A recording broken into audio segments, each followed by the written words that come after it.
Everyone, welcome to Ritika's nursing tutorials. आज मैं एक नया वीडियो लेकर आई हूँ। ये जो मेरा वीडियो है वो एक रिक्वेस्टेड वीडियो है, जहाँ हम बात करेंगे माइनर एलिमेंट्स इन प्रेगनेंसी। यानी जो प्रेगनेंसी के दौरान माइनर डिसऑर्डर्स होते हैं, फिजियोलॉजिकल चेंजेस एक प्रेग्नेंट वुमेन में हमें देखने को मिलते हैं, तो वो आज हम डिस्कस करेंगे। वो कौन कौन से छोटी से छोटे डिसऑर्डर्स या फिर आप बोल सकते हैं माइनर एलिमेंट्स हैं जो प्रेगनेंसी के दौरान एक वुमेन में देखने को मिलते हैं। वीडियो स्टार्ट करने से पहले मैं उन सभी का थैंक यू बोलूँगी जिन्होंने अभी तक मुझे सपोर्ट किया है, जिन्होंने मुझे मेरे चैनल को सब्सक्राइब किया, उन्होंने इंकरेज किया है कि मैं ऐसे ही और वीडियोस आपके साथ शेयर करती रहूं। Thank you so very much. और उन्हीं सबसे रिक्वेस्ट करूंगी कि जिन्होंने अभी तक मेरे चैनल को सब्सक्राइब नहीं किया, प्लीज़ आप मेरे चैनल रितिका नर्सिंग ट्यूटोरियल्स को सब्सक्राइब करें। इस वीडियो को एंड तक देखें। आपको अगर ये वीडियो यूज़फुल लगता है, पसंद आता है, तो प्लीज़ इसे लाइक करें, शेयर करें और मेरे वीडियो पे कमेंट करें। आइए आज का हम अपना वीडियो स्टार्ट करते हैं। Minor elements in pregnancy. During the time of pregnancy, जो एक वुमेन होती है, जब वो प्रेग्नेंट होती है, तो उसमें बहुत सारा जो उसकी बॉडी में है ऑल्ट्रेशंस होते हैं, फिजियोलॉजिकल चेंजेस होते हैं, जहाँ पे जो 3 हार्मोन्स हैं जिसे हम लोग बोलते हैं ऑस्ट्रोजन, प्रोजेस्ट्रॉन एंड प्रोलैक्टिन। ये हमारे जो 3 मेन हार्मोन्स होते हैं, इनकी जो वैल्यू है, ये क्या होता है during the time of pregnancy, ये इंक्रीज होने लगते हैं। तो जब ये 3 हार्मोन इंक्रीज होते हैं तो मदर को है एक डिस्कम्फर्टनेस फील होती है, क्योंकि उसकी बॉडी में इनकी वैल्यू बढ़ने लगती है। इनकी वैल्यू इसलिए बढ़ती है क्योंकि ये बेबी की ग्रोथ के लिए, फीटस की ग्रोथ के लिए एक प्रॉपर सूटेबल एनवायरनमेंट जैसा उसे चाहिए है, वो उसको बना के दे रहे हैं। तो इनकी जैसे ही जो वैल्यूज हैं ये इंक्रीज होते हैं, जिसकी वजह से वुमेन को जो है डिस्कम्फर्टनेस फील होती है during the time of pregnancy, जो आता है हमारे माइनर एलिमेंट्स इन प्रेगनेंसी। तो जो हमारी माइनर एलिमेंट्स की डेफिनेशन हुई वो है कि minor elements in pregnancy occurs due to the physiological alteration of estrogen, progesterone and prolactin that causes discomfort and changes in the mother during the time of pregnancy, and it can be treated without any help of medical situations. Medical treatment में इसमें ज़्यादा ज़रूरत नहीं होती, क्योंकि ये common छोटी छोटी चीज़ें होती है जो during the time of pregnancy एक मदर को डिस्कम्फर्टनेस होती है। इन तीनों की वैल्यू जैसे ही इंक्रीज होती है। अब हम देखेंगे वो क्या क्या जो है डिस्कम्फर्टनेस हमें during the time of pregnancy एक वुमेन में देखने को मिलती है, जिससे हम लोग मिलते हैं माइनर एलिमेंट्स। तो यहाँ पे इन तीनों हार्मोन्स की वैल्यू की इंक्रीज की वजह से जो हम देखने को मिलता है मदर में, सबसे पहले है नॉशिया, वॉमिटिंग, फिर आता है हमारा कॉन्स्टिपेशन, हार्ट बर्न, उसके बाद है हमारा leg cramps, varicose veins, vaginal discharge, pica. ये कॉमन प्रॉब्लम्स है, छोटी छोटी प्रॉब्लम्स है जो हर एक महिला को during the time of pregnancy को देखने को मिलती है। तो अब हम एक एक करके डिस्कस करेंगे। सबसे पहले हम डिस्कस करेंगे नॉशिया एंड वॉमिटिंग के बारे में।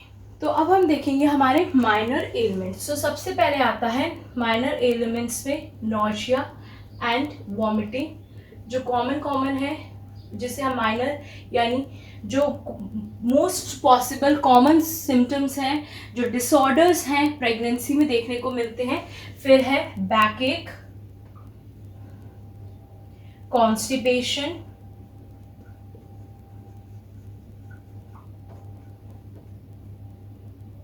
Haemorrhoids,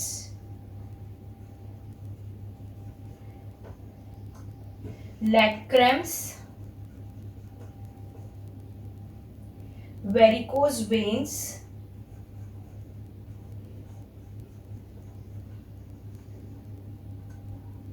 vaginal discharge,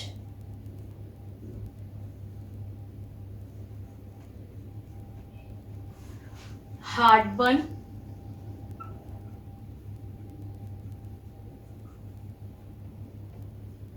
abdominal discomfort,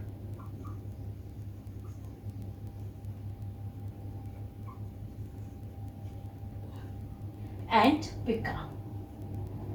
तो ये हमारे माइनर एलिमेंट्स है जिसको अब आज हम डिस्कस करेंगे। सबसे पहले हम देखेंगे नौशिया एंड वॉमिटिंग के बारे में।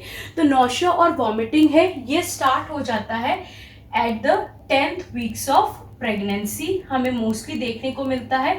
और जो हमारा नौशिया एंड वॉमिटिंग है ये मोस्टली जो है प्रीमी ग्रेविडा यानी जो फर्स्ट टाइम मदर बन रही हैं, जो फर्स्ट टाइम प्रेग्नेंट है, उनमें बहुत ज़्यादा ये कॉमन होता है। जो हमारा नौशिया एंड वॉमिटिंग है वो क्यों होता है?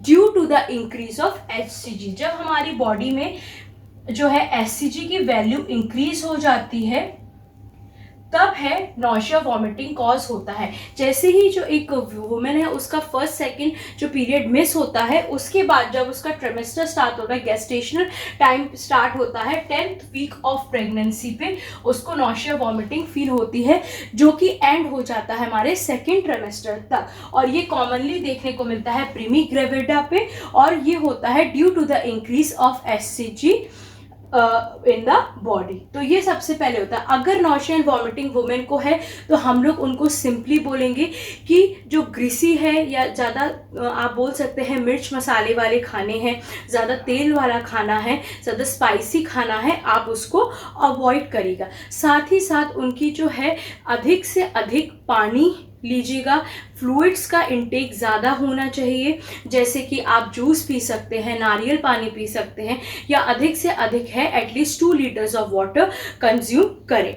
उसके बाद है जो टोटल अगर हम देखें दिन भर में एटलीस्ट 10 लीटर जाना चाहिए, और धीरे धीरे करके आप 1-1 लीटर कंटिन्यू में नहीं पी सकते तो 1-1 लीटर करके पानी पीजिए, या फिर कोई भी फ्लूइड इंटेक ले सकते हैं। प्लस अगर किसी जो फीमेल्स होती हैं उनको किसी ऑर्डर से प्रॉब्लम होती है जिसकी वजह से नौशिया और वॉमिटिंग कॉज होती है, तो अगर उन्हें ऐसी पर्टिकुलर चीज़ से महक से प्रॉब्लम आती है तो उन चीज़ों को, या आप बोल सकते हैं किसी को परफ्यूम से प्रॉब्लम हो जाती है, किसी को दूध की महक से प्रॉब्लम हो जाती है, तो इन सब चीज़ों को वो अवॉइड करें। अगर वैसे डॉक्टर्स जो हैं eight the time of pregnancy, जैसे ही जो प्रेगनेंसी स्टार्ट होती है वो इसके लिए मेडिकेशन लिख देते हैं। ऑन्डम जो है जो कॉमनली यूज होता है, लेकिन वो तब है जब आपको वॉमिटिंग आए तब आप उसको ले सकते हैं। तो मेडिकेशन केवल एक ही चलता है, लेकिन जैसे सेकेंड ट्रिमेस्टर होता है जो नौशिया वॉमिटिंग की प्रॉब्लम है वो सॉल्व हो जाती है। तो मैनेजमेंट में हमने देखा कि अवॉइड ऑर्डर्स, जो कि ऐसी जो महक है जिससे जो पेशेंट है उसको इरिटेशन होती है, वुमेन को इरिटेशन होती है जिसकी वजह से उसे नौशिया फील होता है, जो वॉमिटिंग आती है, उन सबको अवॉइड करना है।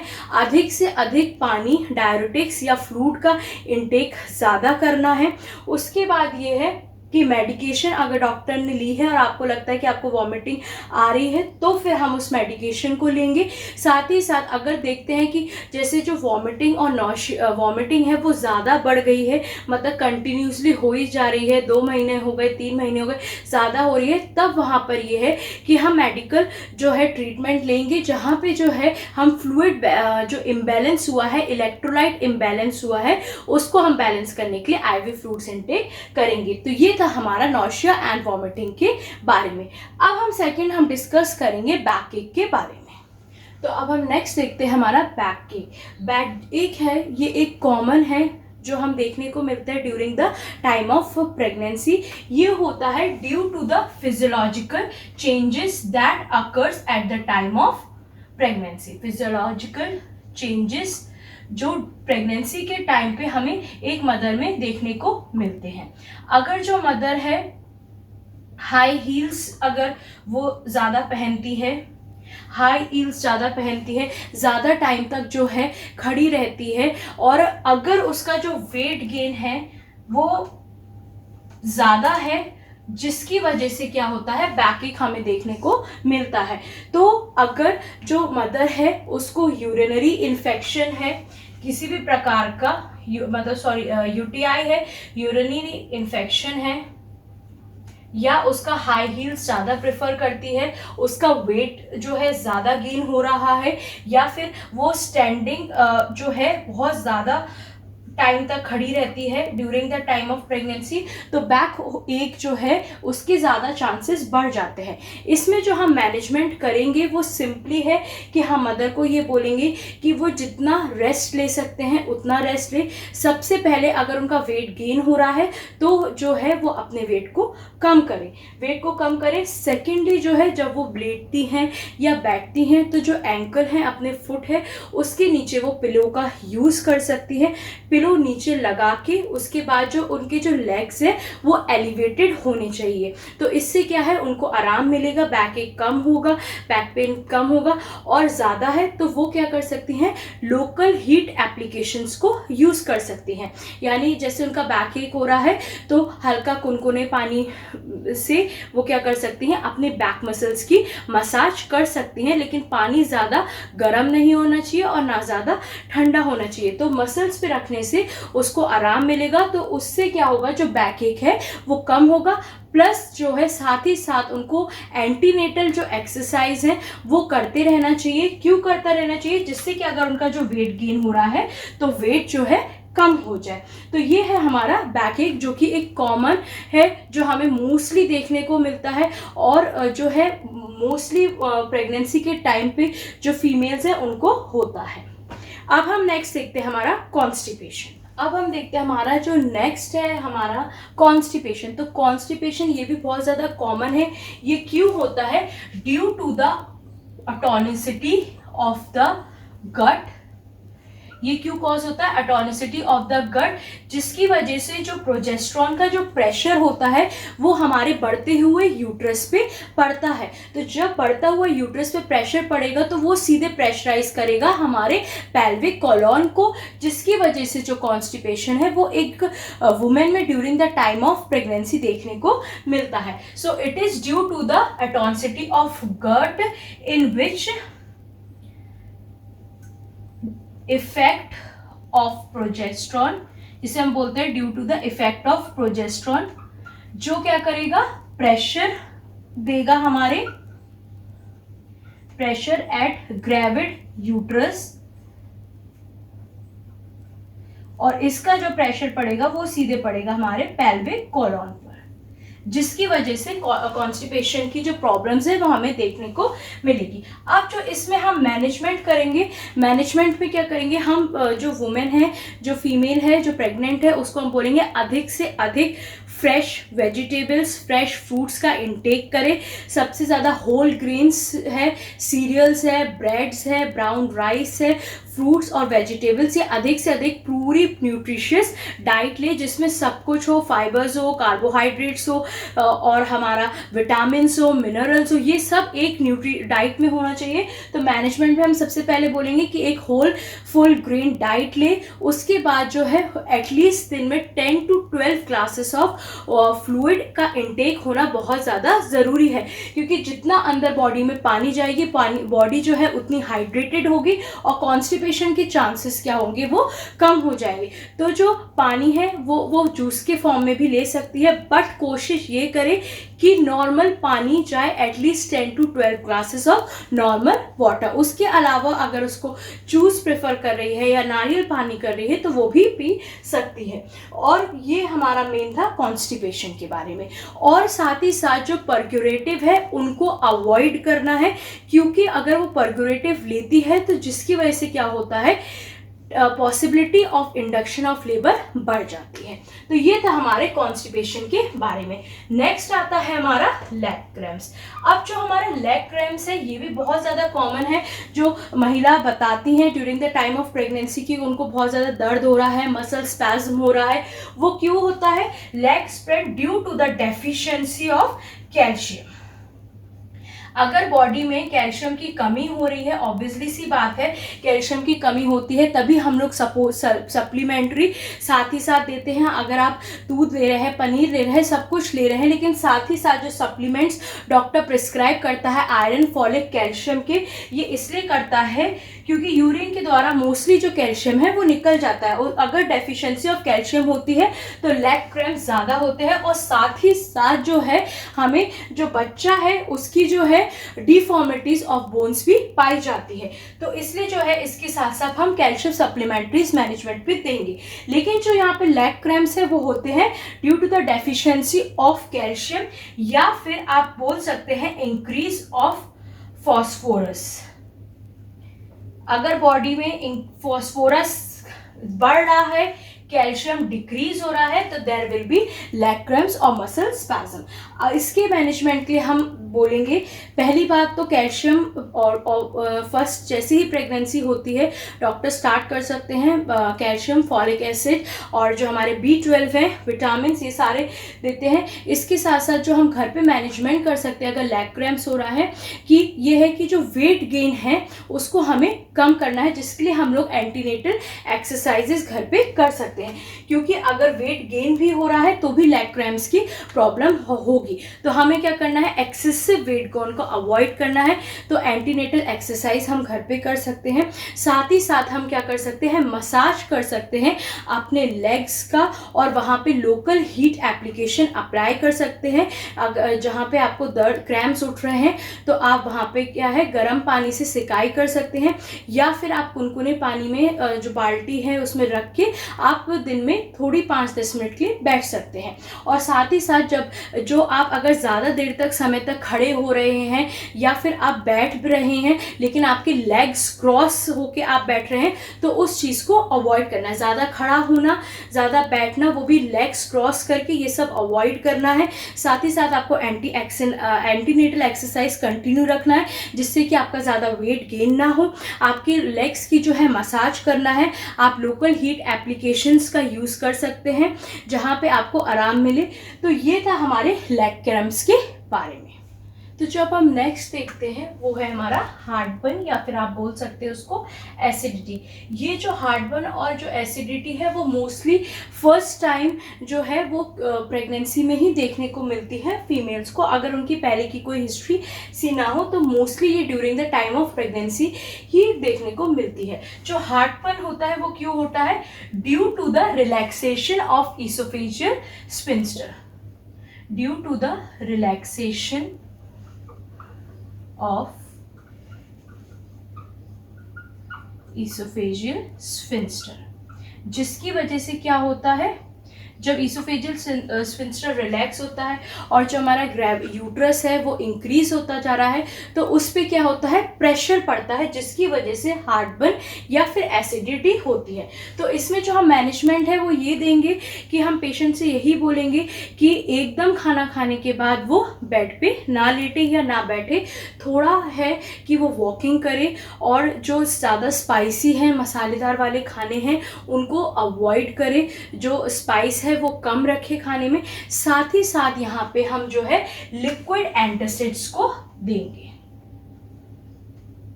लिक्विड एंटासिड्स डॉक्टर प्रिस्क्राइब करेंगे, जिससे कि ज़्यादा एसिडिटी और जो हार्टबर्न होता है वो कंट्रोल रहे। और साथ ही साथ जो है मदर से हम ज़्यादा बोलेंगे कि अधिक से अधिक पानी पिए, और जब वो सोती हैं तो जो है उनका जो हेड है वो एलिवेटेड होना चाहिए। यानी जैसे हमने पहले उसमें बताया था अगर लेग क्रैम्प्स और बैक एक है तो उनका जो पैर है वो एलिवेटेड होने चाहिए। लेकिन यहाँ पे अगर उनको एसिडिटी की प्रॉब्लम है तो रात में वो क्या कर सकती है, अपने हेड को एलिवेट करके जो है बॉडी से थोड़ा एलिवेट करके रखे, इससे उन्हें आराम मिलेगा। साथ ही साथ बीच में पोजीशन चेंज कर सकती हैं, और जो है लेटरल पोजीशन का भी यूज़ कर सकती हैं, उससे जो है हार्टबर्न और एसिडिटी से रिलीफ मिलता है। तो ये था हमारा हार्टबर्न के बारे में। नेक्स्ट हमारा आता है पिका। पिका को हम लोग बोलते हैं जो एक during the time of pregnancy जो महिलाओं को जो है क्रेविंग्स होती है अदर चीज़ों की, किसी को नेचुरल सब्सटेंस खाने की क्रेविंग्स होती है और किसी को अननेचुरल, किसी को मिट्टी की खुशबू पसंद आती है, किसी को पेट्रोल होता है, किसी को कोल, जो मेनली देखा जाता है कोल पसंद आता है, तो उसको हम लोग बोलते हैं पिका। और ये होता है due to the hormonal and metabolic changes in the body during the time of pregnancy. अगर अननेचुरल चीज़ें सब्सटेंस ज़्यादा लेने की इच्छा हो रही है तो we'll consult to the doctors. लेकिन मोस्टली जो यहाँ पे क्रेविंग्स होती हैं वो जो है नेचुरल सब्सटेंस की क्रेविंग्स होती हैं, जो है टाइम के किसी को रात में ज़्यादा भूख लगती है या कुछ कुछ अलग अलग चीज़ें खाने की मन होता है, उसे हम लोग बोलते हैं पिका। अब हम नेक्स्ट डिस्कस करते हैं हमारी वेरिकोस वेन्स। अब जो हमारा नेक्स्ट है, जैसे मैंने आपको पहले बताया, नेक्स्ट हम देखते हैं हमारा जो है वेरिकोस वेन्स। तो जो वेरिकोस वेन्स है किसी को पहले से ही होता है, जैसे प्रॉब्लम्स है वेरिकोस वेन्स की। जो वेरिकोस वेन्स है वो क्यों होता है? Due to the obstruction in the venous by the pregnant uterus. Obstruction of venous, obstruction in the venous, या फिर आप बोल सकते हो due to the relaxation of smooth muscles. Due to the relaxation of smooth muscles, जो क्या करती है, हमारे जो वॉल्स है, वास्कुलर वॉल्स को वीकेन कर देती है। Relaxation of smooth muscles. तो जो हमारा वेरिकोस वेन्स है वो वल्वा, जो हमारे लिम्स है, लेग्स है और रेक्टम में देखने को मिलते हैं during the time of pregnancy. किसी किसी को ये पहले से होता है, तो जो प्रेगनेंसी है उस जैसी जैसी बढ़ती है उसके साथ वेरिकोस वेन्स की प्रॉब्लम भी बढ़ जाती है।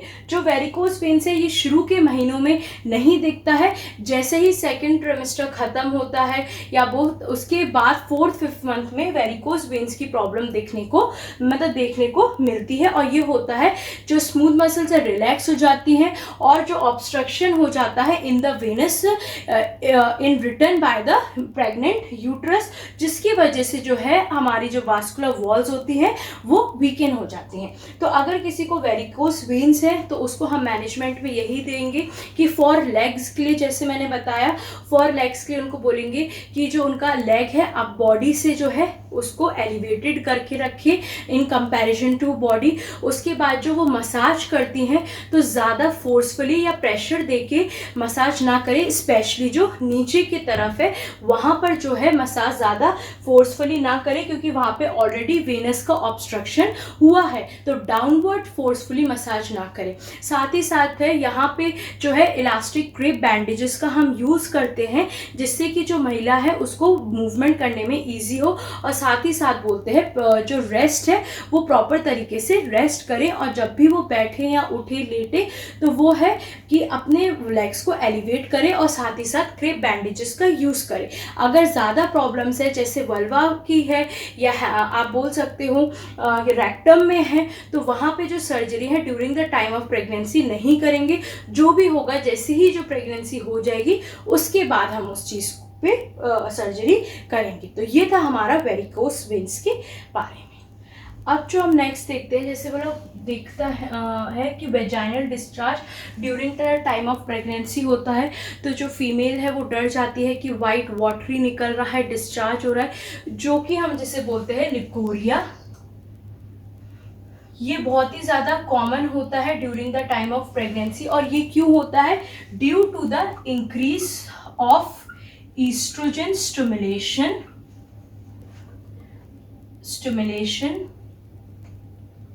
of the cervical mucus। जो इंक्रीज होता है ईस्ट्रोजन स्टिमुलेशन, उसकी वजह से जो है लुकोरिया या फिर वेजाइनल डिस्चार्ज जो है वो देखने को मिलता है। ये वाइट और क्लियर होता है। जब तक कोई भी ट्रेसेस ऑफ इन्फेक्शन नहीं मिले या उसमें से एक अनप्लेजेंट स्मेल नहीं है तब तक वो नॉर्मल है। तो अगर ये है कि हम एडवाइस करेंगे इसमें मैनेजमेंट में पेशेंट को कि अगर उन्हें डिस्चार्ज होता है तो उनको यही एडवाइस करना है दैट इट इज़ नॉर्मल, और आपको प्रॉपर हाइजीन मेंटेन करना है कि किसी प्रकार का कोई इन्फेक्शन ना हो। अगर इन्फेक्शन मिलते हैं तो उसको जल्द से जल्द हम लोग ट्रीट करेंगे, जब उसमें हम देंगे वजाइनल सपोजिटरी। तो अब जो हम नेक्स्ट देखते हैं वो हमारा है एब्डोमिनल डिस्कम्फर्ट।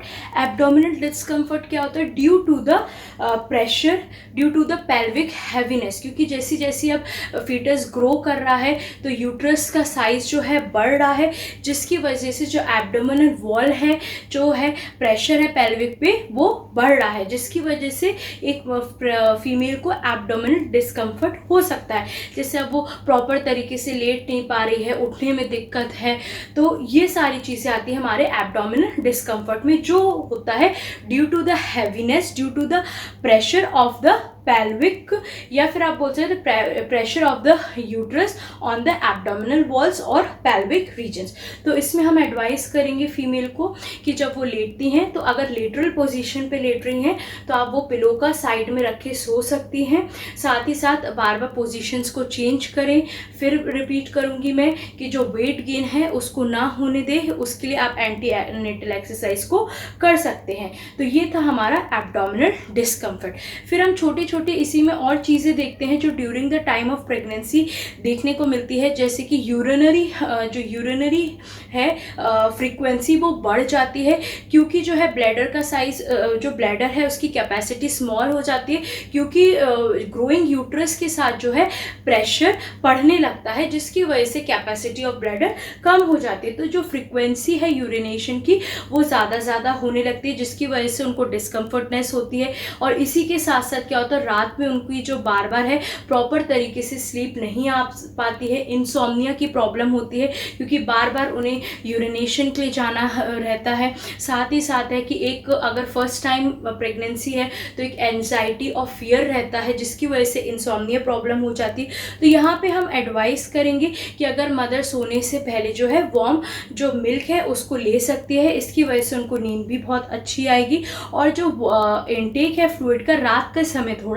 कम कर दीजिए, जिससे जो यूरिनरी प्रॉब्लम है बार बार उनको नहीं जाना पड़ेगा। लेकिन ध्यान रखें कि किसी भी प्रकार का अगर यूटीआई इन्फेक्शन के आपको ट्रेसेस दिख रहे हैं, साइन सिम्टम्स दिख रहे हैं, तो डॉक्टर को कंसल्ट करें और प्रॉपर हाइजीन जो है वो मेंटेन रखें। साथ ही साथ सोते समय रात में पोजीशंस बराबर चेंज करते रहे, एक ही पोजीशन पे नहीं लेटिएगा। साथ ही साथ जो है पिलोस का हम यूज़ कर सकते हैं, लेग्स को थोड़ा एलिवेट रख सकते हैं, और ये है कि हम लोग थोड़ा हेड को भी एलिवेट करके रख सकते हैं कि अगर आपको ज़्यादा प्रॉब्लम हो रही है। साथ ही हम लेटरल पोजीशन अगर यूज़ कर रहे हैं तो साइड पिलो का भी हम यूज़ कर सकते हैं। तो ये था हमारा आज का वीडियो, जिसमें हमने देखी माइनर एलिमेंट्स इन प्रेगनेंसी, जो कि कॉमन डिसऑर्डर्स होते हैं, छोटे डिसऑर्डर्स होते हैं जो हमें during the time of pregnancy एक फीमेल में देखने को मिलते हैं। अगर आज का ये वीडियो आपको मेरा पसंद आया हो तो प्लीज़ इस वीडियो को लाइक करें, शेयर करें, मेरे चैनल को सब्सक्राइब करें।